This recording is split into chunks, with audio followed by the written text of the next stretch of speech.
বিগত 15 বছর সে খুন হত্যা এমনকি আনন্দের উপরে হেফাজত ইসলামে আসামে আনন্দের উপর হত্যার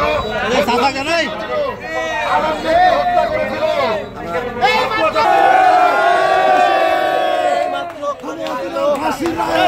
সবাই সবাই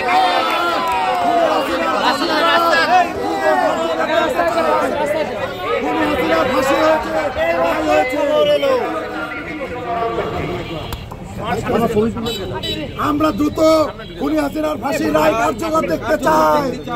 আমরা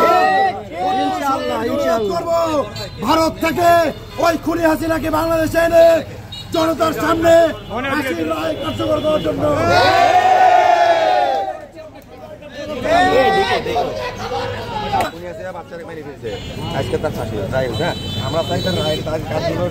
বাচ্চাদের মেরেছে, আমাদের আজকের কার্যক্রম শুরু করতে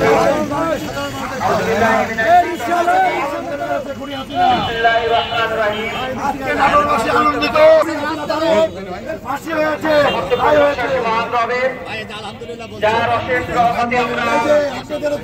সাধারণ মানুষের